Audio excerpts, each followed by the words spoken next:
Olá, eu sou Elisandra Soares, sou neuropsicóloga e vou falar com você hoje sobre funções executivas. Você já ouviu falar sobre esse termo?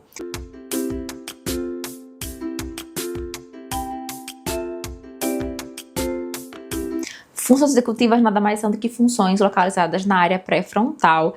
Eita, quanto nome difícil, né? É nessa regiãozinha aqui do lobo pré-frontal que é responsável por primeiro que por funções mais delicadas, né, a nível de funcionamento, até porque elas são funções que se desenvolveram por último nesse processo evolutivo, né, tanto que a gente só vai ver ela no Homo sapiens sapiens, de fato, desenvolvidas, e que por serem funções mais que demoraram mais para evoluir, serem mais sensíveis, são funções que apresentam, primeiro, déficit em vários problemas, não só em transtornos de neurodesenvolvimento, mas também em alterações de processos demenciais e também quando a pessoa ela apresenta algum desajuste emocional. Em resumo, o que são essas funções?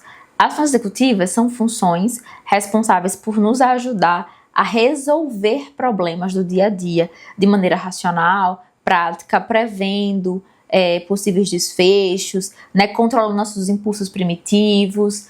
Elas não estão no cérebro reptiliano, como eu acabei de falar, porque elas estão na área pré-frontal, então são funções que dependem muito de uma racionalidade, de uma lógica. Em via de regra, pela teoria que atualmente é a mais aceita, as funções executivas são divididas em três: o controle inibitório, a flexibilidade cognitiva e a memória operacional ou de trabalho, tá certo? O controle inibitório seria uma função responsável por controlar, né, os nossos desejos, por fazer com que a gente tenha ou decida prestar atenção em uma coisa em detrimento de outra, mesmo que essa outra coisa seja mais chamativa, por exemplo.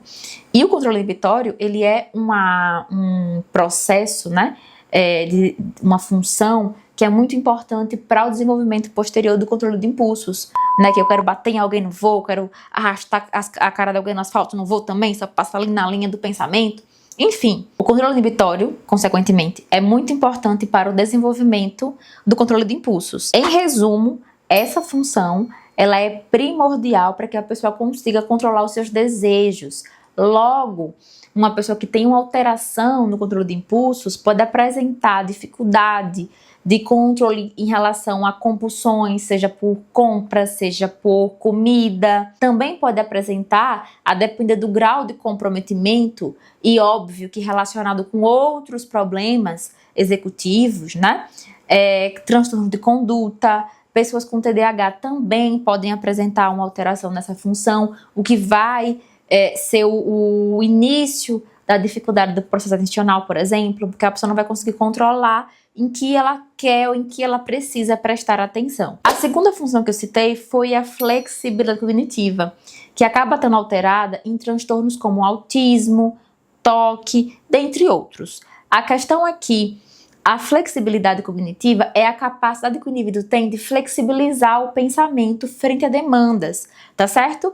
Por exemplo, eu sempre pego a rua A, e aí, em determinado dia, eu preciso pegar a rua B porque a rua A ela está congestionada. Quanto mais flexível eu for, mais tranquilo vai ser para mim fazer essa alteração. Agora, quanto mais inflexível eu for, mais difícil vai ser para mim mudar esse planejamento previamente realizado, ou esse comportamento que já era habitual. E isso explica, inclusive, por que para os autistas é tão difícil mudar a rotina, porque eles se incomodam tanto e, em alguns casos, a depender do grau do autismo, chegam a ter crises em função dessa dificuldade. Por fim, a terceira função executiva que eu citei para vocês é a memória operacional. E essa função ela é responsável pela suspensão de conteúdos, é uma memória de curto prazo e o apelido dela é memória de trabalho, justamente porque ela serve para o nosso cérebro fazer trabalhos mentais.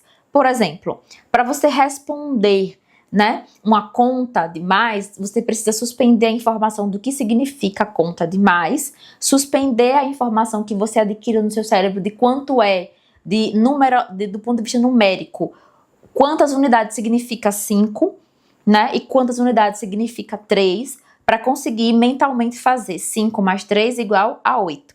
Espera-se que, quanto mais velho você for, mais simples seja realizar essa operação mental. Mas pessoas que têm dificuldade de memória operacional podem não conseguir fazer isso com tanta facilidade. Assim como para pessoas que têm alteração dessa função, pode ser difícil também aprender qualquer outro conteúdo novo, principalmente, porque será necessário ancorar em um conteúdo anterior que ela não consegue suspender. Para algumas crianças, né, que apresentam dificuldade de aquisição da leitura, por exemplo, é comum, entre aspas, que exista uma dificuldade de memória operacional.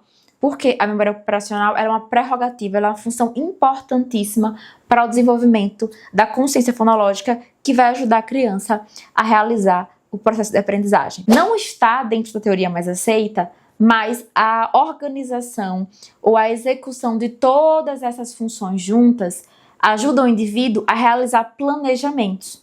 E aí pensem comigo, se no TDAH é comum, né, a alteração do controle de impulsos e da memória operacional, óbvio que essa pessoa vai ter dificuldade de realizar planejamentos, de prever o futuro e pode inclusive apresentar comportamentos procrastinatórios. Se você tem dificuldade, se você consegue perceber em você alguma dessas dificuldades que eu citei, coloca aqui nos comentários que vai ser um prazer te ouvir e, se possível, construir outros conteúdos que possam te ajudar a resolver esse problema ou realizar os encaminhamentos necessários.